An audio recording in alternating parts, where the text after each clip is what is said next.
if you can translate that into a product that people can experience and that they like and that delights them, then that's a good measure of the success of the product. You know, so I really like the fact that when people buy a car, that they experience delight, and for many people, they've said they've told me it's like the best product they've ever bought, and it made them happy. And there was one person who said, like, whenever they feel sad, they can just go to they go to their garage and look at the car, and it makes them happy. And I was like, that's cool. That's really cool. So what actually made them happier? That's what they told me, the car. Yeah. What's your explanation behind this? Why this could make people happier? It's a beautiful car. It's it does a few things. Like when you approach the car, it senses that you're coming, and the handles extend, and it kind of prepares for you to come, and it's almost like a pet, It's like. But do you still have that kind of freshness when you use the car yourself, or you have been used to that and lost the excitement? In my case, it's a little tricky because I'm always looking for what's wrong. In order to make the car better, I always have to be thinking. I have to think very critically.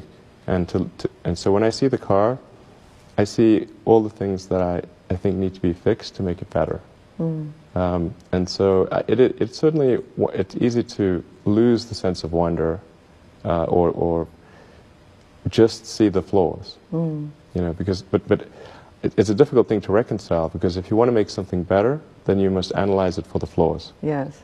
And but then that kind of prevents the enjoyment of it. It's a difficult dichotomy. 埃隆·马斯克常说自己要造的是一辆面向未来的汽车。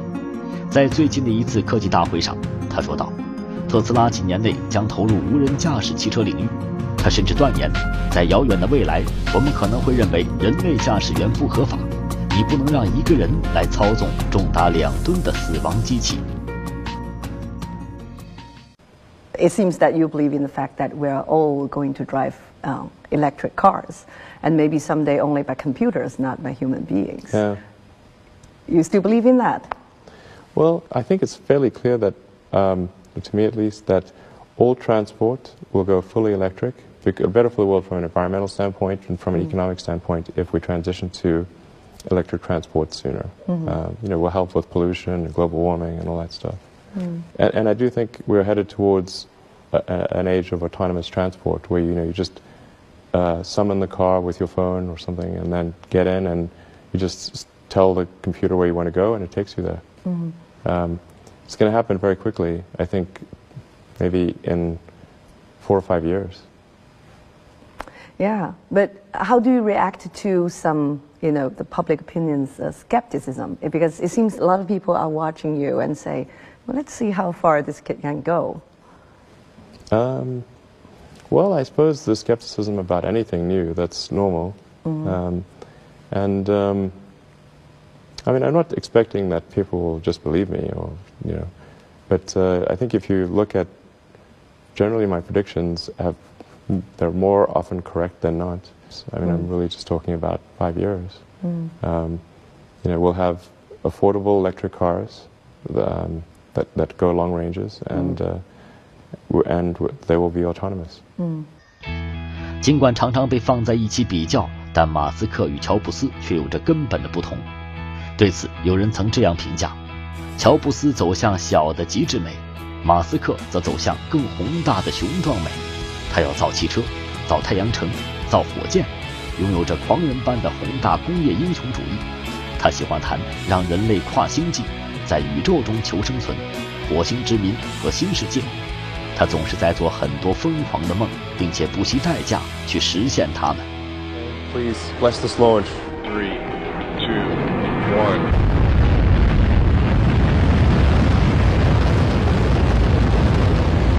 2012年5月31日，马斯克旗下美国太空探索技术公司的龙飞船成功发射，与国际空间站对接后顺利返回地球，开启了太空运载的私人运营时代。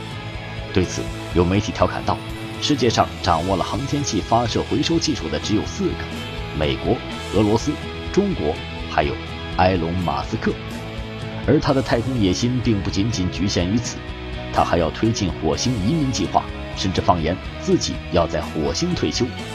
怪不得同样被称为狂人的维珍航空创始人理查·布兰森这样评价他：埃隆·马斯克一方面想要通过电动汽车、太阳城等项目帮助我们保护地球，另外一方面又想通过移民火星计划带领人类逃离地球，奔向火星。How do you see that contradiction? How could you reconcile it? It's not exactly a contradiction because I always say it's important for civilization to be a multi-planet species. So it's not like an escape from Earth and then we all leave Earth and try to go to Mars or something like that. Why don't we concentrate on saving the planet instead of having the back door open? Well, I do think that 99% of our effort should be focused on Earth, and really 99.9% of our effort is focused on Earth. Yeah. But I do think it's worth saying, okay, let's take 1% and try to establish a self-sustaining city on Mars and make life multiplanetary. And I think there's a couple of good reasons for that. First of all, there's always the possibility that there could be some terrible thing that happens on Earth that we maybe don't anticipate. If you look at the fossil record and the fact that there have been 5 major extinction events in the last 500 million years, and what happened to the dinosaurs? They used to be here, they're not around anymore. So that's kind of the defensive argument. And then there's the what I call maybe the inspiration argument or the excitement. Building a city on Mars would just be this incredible adventure. That there be things in life that are exciting and inspiring, that when you wake up in the morning, you're like, yes, I'm glad to be alive. And I think having this great adventure would be like that. You know, there's a proverb in Chinese called 杞人忧天, which 2,000 years ago, there was a man spent the whole day worrying about what if the heaven falls down. So everyone laughed at him and said, why can't you be concerned about something more pragmatic, basically? Sure. So you're the guy who is worrying about maybe another, millenniums away that we need to move to another planet. Well, again, it's not moving to another planet, it's being multi-planet. We're still going to be on Earth, but we'll have Mars too. And we want to become a spacefaring civilization and a multi-planet species and ultimately be out there exploring the stars. I think that's a much more exciting future than a future where we are forever confined to Earth until some eventual extinction event. 说起冒险，说起未来，我们眼前的埃隆·马斯克掩不住一脸兴奋，而冒险的性格或许追溯到家族基因当中。1971年，他出生于南非一个白人家庭，祖父是一位从加拿大来到南非的探险家。埃隆的父亲是一个工程师，母亲则是一位模特、营养师。当别的孩子忙着游戏、打架的时候，童年时代的埃隆却爱上了读书和自学。You basically taught yourself a lot of things in computer programming as a child, and after taking physics and economics in college, you taught yourself automotive technologies, and then rocketry, battery technology, and so on and so forth. What's the motivation behind all this? Well, I find that I basically learn whatever I need to learn to accomplish an objective. And I think actually most people could do this, but they often self-limit. People are capable of more than they think. But I mean, what I found is if you simply read a lot of books and talk to people, you can learn almost anything. But was reading also an escape or rescue to you as a boy in school? It was, because I learned that you are kind of the youngest in the class and bullied sometimes. That's true. So what was reading to you at that time? Well, this is, of course, back in the days before there were video games, and TV wasn't very good either. So, I was actually, for quite a while, the youngest and the smallest in the class. And my parents moved a lot, so I went through 6 different schools. So it was difficult to, you'd make friends, and then one year, and then you'd be in a new school the next. So, books certainly were something that I found comforting, and I would read all the time, just all the time, morning to night. 在很多采访中，马斯克说道，他是通过沉浸在文学与计算机里来逃避童年的孤独的。他最喜欢读的是科幻小说，其中有一本叫《伽利略火箭》，书中的主人公参与了登月火箭的制造和航空计划。And generally, sort of, the fantasy sci-fi genre I found most interesting. And I mean, also read a lot of the philosophers and religious texts and that kind of thing, and a lot of nonfiction as well. Read the encyclopedia, in fact, I remember when I was just in elementary school, I was reading about ion engines, and I thought they were super cool. And now we're launching satellites with ion engines. But how about real figures in history, you know, Isaac Newton or Einstein, so on and so forth? Did you make up your mind to be someone great, someone who can leave a legacy in history for all humanity? No, I never thought they No? would. No, I actually, when I was a kid, I didn't know what I would do when I grew up. I just wanted to be involved in things that were on the cutting edge, on things that were affecting the future of the world. But I didn't think anything great would happen at all. 17岁时，埃隆·马斯克从南非移民到加拿大；24岁时被斯坦福大学研究生院录取。然而出人意料的是，仅仅上了1天学，埃隆就决定休学。在硅谷，这样的例子并不少见。微软创始人比尔·盖茨以及脸书创始人扎克伯格等，都曾经从大学辍学开始创业。埃隆也一样，拿着仅有的$3000和一台电脑，他开始了在硅谷的打拼。Were you certain about what you would achieve, or Oh no. was there I thought also it would some most likely smoke, you know, in your future? No, in fact, I expected to fail. I expected to fail, but you still went, you know, Yes. still went ahead and do it. The reason I expected to fail was because most companies fail. So if 90% plus of companies fail, and I have no track record of making companies work, then, I mean, basically, the most likely outcome is failure. But I didn't think it was super risky because I talked to my professor and said that I was going to try to start an internet company and that it would probably not work, and would he mind if I came back to class if it didn't work? And he said, sure, no problem. And where did the original investment come from? Your own pocket money, or financed by your mother? Or what? Yes. Well, no. So I had about $3,000 and a computer, and then my brother came and joined, and he had about, I think, $5,000. And then another friend of ours came. He had $6,000. So this was not a lot. And in the beginning, we were just we didn't have enough money to rent an apartment and an office.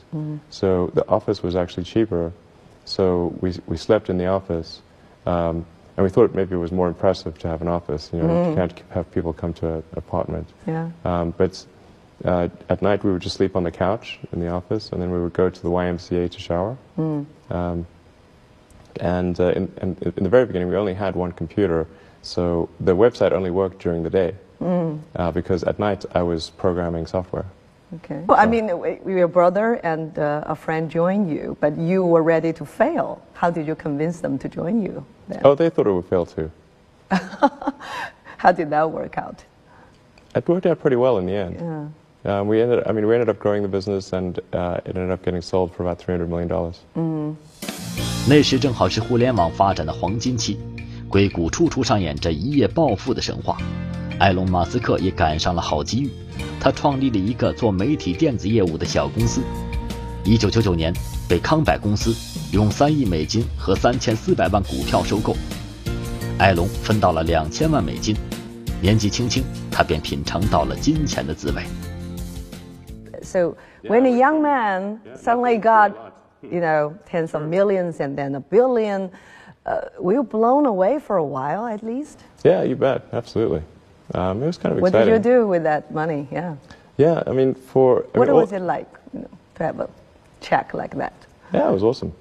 It was great. Yeah, in fact, they mailed a check they sent the check in the mail, which is kind of crazy. It was like, this giant check in the mail. Yeah. 拿着手里的$2000万，埃隆买了一座公寓、一架小型螺旋桨飞机以及一辆麦克拉伦 F1 超级跑车。然而豪车刚到手没几天，就被他撞了个稀烂。Yeah. That was one of the craziest thing you did? Yeah, that was yeah. Well, I was with Peter Thiel, one of my co-founders of PayPal. We were actually just driving up Sandy Hill Road. We were going to visit Mike Moritz at Sequoia Capital, and and Peter was asked me, like, so what can this car do? Yeah. And then famous last words, I said, watch this. and I floored it and did a lane change, and the back wheels broke loose, and the car spun around. And then we hit the embankment and knocked the car into the air, which continued spinning like a discus, like 3 feet in the air. Bam, landed going the original direction, like it was like in a movie, and blew out the suspension. And like I drove to the side of the road, and I was like, "Holy cow!" That was crazy. Crazy. After that, I took driving lessons on the McLaren because it's like a difficult car to drive. Are you a very prudent driver nowadays? I think I'm a fairly prudent driver. Yes. Yeah.1999年，埃隆创立了大名鼎鼎的电子支付工具贝宝。2002年10月，贝宝被eBay用15亿美元的股票收购，他马不停蹄地用这笔钱创立了2家新公司，特斯拉以及太空探索技术公司。埃隆在硅谷声名鹊起，各项计划也在野心勃勃地推进。正在此时，命运给了他当头一棒，旗下的猎鹰火箭3次发射均遭失败。更糟糕的是，2008年席卷全球的经济危机如期而至，他的公司接连面临倒闭的危险。But I had a tough choice there because I could either provide all of the money for SpaceX or all of the money for Tesla, and then increase the chance that one of them would survive, or I have to split the money. Yeah. But if I split the money, then maybe both will die. I mean, you can imagine, like, it's almost like if you had 2 children and you have only so much food, what do you do? So what was the choice? I split it. So at those closest moment of a failure, what did you say to yourself? You know, can I survive this? And no, you didn't question yourself. No, no, it was more. I mean, it was just the difficulty is that in those situations, like, there's so much responsibility that you have to the employees and to the investors who have come along. So it would have been I would have been really disappointed if I had not been able to keep my responsibility to have the company survive. You said you almost had a nervous breakdown. Where did the tenacity or the resilience come from? But I mean, I remember the closest I ever came to a nervous breakdown. I never thought I was someone who, you know, I thought nervous breakdowns, that's ridiculous. You know, why would people have such a thing? But I remember waking up on the Sunday before Christmas in 2008 and thinking, like, damn, this is the closest I've ever gotten, you know.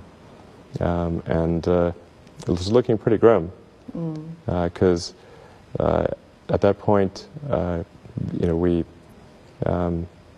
even though the 4th launch of SpaceX had succeeded, we were still running out of money because we had three failures and only 1 success. Still not enough. And then the financing round for Tesla had not closed, and we had only 2 days, maybe two. I think it was like 2 or 3 days, maybe, to close it before Christmas. So I was like, man, this could be a really bad end of the year. Maybe both companies will fail. Did you cry? Screams? No, I wasn't. No, I didn't cry. Smash your apartment? No. No. My sleep was difficult. 正当埃隆焦头烂额、绝望之时，他接到了一个性命攸关的电话。这个电话来自美国航空航天局。I wasn't expecting them to call. I actually thought they were on vacation because it was so close to Christmas. You know, I thought it was only a few days before Christmas. So I thought, well, there's no way they're going to call. They must have gone home for the year. 而这通电话成了他的救命稻草。But they called and they said that SpaceX had won this $1.4 billion contract. What was your reaction to that piece of news? You know, I said, I love you. Which I don't think is a normal response for NASA contracting officers. Yeah. You know. So that was good. And then a few days later, we closed the Tesla financing round on the last hour of the last day when it was possible, which was 6 p.m. Christmas Eve, 2008. 埃隆·马斯克的公司死里逃生，他也从中学到了最宝贵的一课：那就是如何面对失败。早在猎鹰火箭接连发射失败时，就有人问他：“你怎么会这么乐观？”他说：“别跟我提什么乐观悲观，我只想要把事情做成。”还有人问他：“你从发射失败中学到了什么？”他回答：“我学到了发射成功得有点耐心。” So failures are not the most terrible things. Whether you have to learn from it and react to it. Yeah, exactly. When you're building something new, there's going to be mistakes. Yeah. And it's important to recognize those mistakes, acknowledge them, and take corrective action. And the success of a company is very much more about how quick are you to fix the mistakes, not will you make mistakes. Or admit mistakes. Yeah, absolutely. Yeah. And if you see the difference between a startup that is successful and one that is not, and it's because the successful one, they both made mistakes, but the successful one recognized the mistakes, fixed them very quickly, and the unsuccessful one tries to deny that the mistakes exist. You know, extremely smart people are sometimes quite arrogant because they believe in what they believe in, right? And so when they face criticism, it's less likely to admit, you know, they can make mistakes. Was that in your case? I learned it when I was studying physics. You know, in physics, you're taught to always question yourself. You're taught to always assume that you're wrong, not assume that you're right, and you have to prove yourself not wrong. And so I think that physics framework is really where I learned it, and it's very effective for learning counterintuitive things that aren't obvious.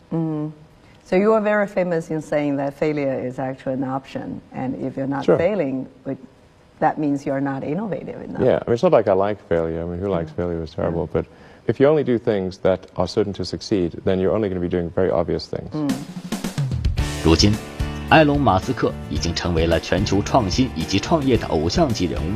然而，他却一再重复，自己只是一个工程师，并不是企业家。You know, being innovative can be very exciting in life, but doing business sometimes requires, you know, persistence, and sometimes could be very boring. Do you have the same fun true. from innovation as from business, running a business? Well, I mean, Or I would guess, you rather to be yeah. just an innovator, engineer, instead of a business owner or runner? I mean, I'd love to just do innovation and just do engineering. But you raise a good point, because you know, a lot of life in general, in any job, there's like you have to do your chores. You know, there's Because nobody else can do that for you, right? well, it's I think to be successful at almost anything, you have to do the tough stuff and as well as the enjoyable stuff. You have to do the boring stuff as well as the non-boring stuff. And if you don't do your chores, then bad things will happen. But if they don't do the things that they don't like to do, then the company will be in trouble. Yeah. Like you have to, you basically, like it's more fun to cook the meal than to clean the dishes. Okay, but you need to clean the dishes. You need to do both. Yes, you need to do both, exactly. So what are some of the ideas that excite you today? Because there are so many brilliant ideas around the world. How could you keep focused on the things you're doing instead of being distracted by so many other good ideas? There's a lot of opportunity in electrification of cars, of aircraft, and of boats. And I think there's a particular opportunity for a supersonic vertical takeoff and landing electric jet.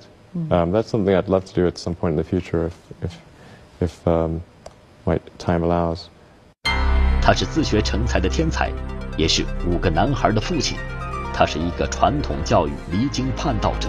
他将如何教育自己的孩子，又将如何面对未来的自己？下节请继续收看杨澜专访特斯拉首席执行官埃隆·马斯克。本栏目由一汽大众奥迪品牌独家冠名播出。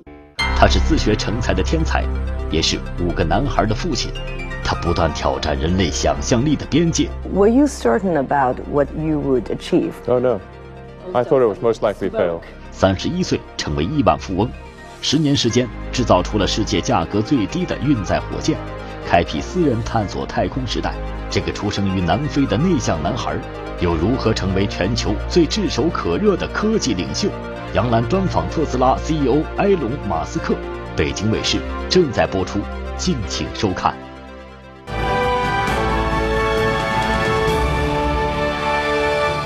And also, even machines are taking a lot of functions away from us. There are still functions that we have to deliver ourselves. For example, fatherhood. Sure. So how would you educate your 5 boys? Actually, I created a little school.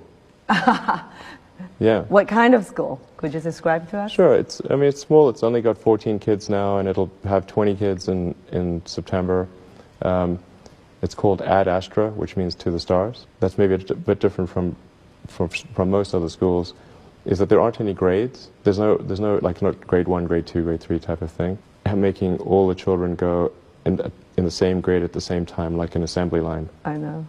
Because some people love English or languages, some people love math, some people love music, and they have different abilities at different times. It makes more sense to cater the education to match their aptitudes and abilities. So I think that's one principle. Another is that it's important to teach problem solving, or teach to the problem, not to the tools. So this would be like, let's say you're trying to teach people about how engines work, or you could start by a more traditional approach would be to say, well, we're going to teach you all about screwdrivers and wrenches, and you're going to have a course on screwdrivers, a course on wrenches, and all these things. And this is a very difficult way to do it. A much better way would be like, here's the engine. Now let's take it apart. How are we going to take it apart? Oh, you need a screwdriver. That's what the screwdriver is for. You need a wrench. That's what the wrench is for. And then a very important thing happens, which is that the relevance of the tools becomes apparent. So all your 5 boys are in that school? Yes. Until when? This is from I don't know. preschool So far to... it's only 1-year-old. But they like it. They like it? Yeah. And you want to keep them away from regular schools? No, I just didn't see that the regular schools, they weren't doing the things that I thought should be done. Like, those 2 principles, they weren't adhering to those principles. So I thought, well, let's see what we can do. Maybe creating a school will be better. And I actually hired a teacher from the school they were at, who also agreed with me that there was a better way to do it. Have they surprised you in a way of their innovative thinking? Yeah, it seems to be going pretty well. The kids really love going to school. I think that's a good sign. I hated going to school when I was a kid. It was torture. So the fact that they actually think vacations are too long, like they want to go back to school. Wow. Yeah, exactly. That's weird. I know. Well, there are so many young people, the millennial generation, who wants to start up their own company with the, all these accessibility of the internet and such a big market here in China. What's your advice for them? Because sometimes they may easily go to the daydreaming part or the wishful thinking part. Sure. What's the balance between imagination and, pragmatism, basically? I do think that, in terms of creating a company, what Edison said, which was like it's 1% inspiration, 99% perspiration, is true. So a lot of it in creating a company is execution. Like, you start off with an idea, and that idea is mostly wrong.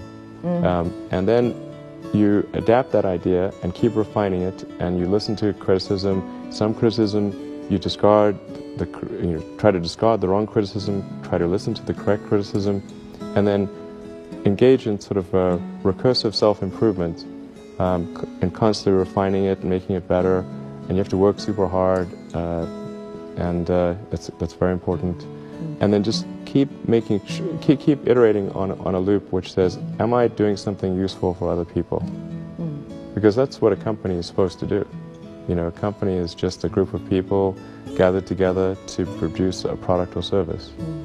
And a company should only exist if that product or service is truly useful to customers. 埃隆·马斯克无疑是一个面向未来的梦想家，尽情地描绘未来人类社会的图景。那么，他又会如何畅想20年后的自己呢？ I guess, you're not going to be running Tesla all the time, or what's the next step for you? Well, certainly I'll be running Tesla and SpaceX into the foreseeable future. I've got a key goal with with Tesla is to be able to make an affordable, great electric car. A sort of 3rd generation car, because you can only change the world for electric cars if people can afford to buy a great electric car. Affordable electric cars are not great, and the great electric cars are not affordable. And we need them great electric cars that are affordable.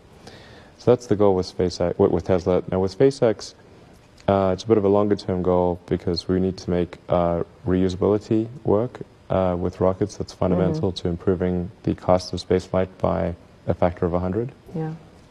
And then we need to make the rockets really big and be able to send large amounts of people and cargo to Mars.